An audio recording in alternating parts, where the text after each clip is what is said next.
بسم الله الرحمن الرحیم.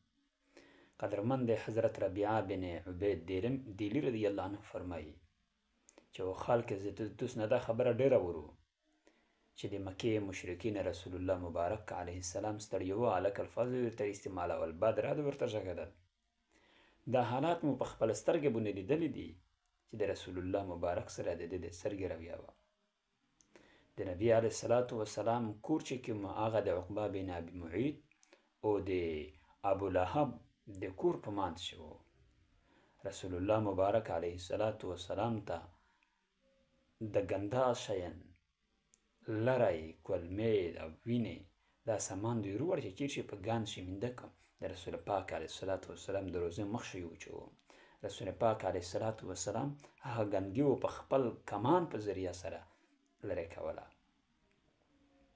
نبی علیه الصلاة وسلام دا ویل چې وقومه دا خو د خپل پړوسي سره ښه سلوک نه دی.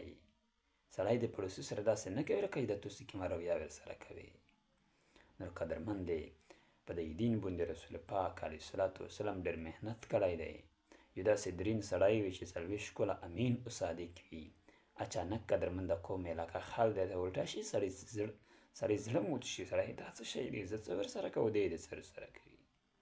نو قدرمند دی نبی علیه الصلاة وسلام محنت کړی دی. نبی علیه الصلاة وسلام د خلکې شکنل ته، نبی علیه السلام د خلکې ځورول ته نه دی کتلی چې خلک یې ځوروي او خلک یې شکني. الله جل شانه فیصله د الله حکم ته کتلی چې متویز د الله کیم حکم دی، کیم حکم متوجه کیږي. میشتو څخه د رسول الله مبارک امتیون یي، زه ته دا کسی خپل نفس د خواهشاتو نه مني.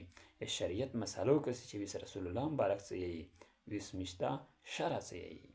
وما علینا الا البلاغ.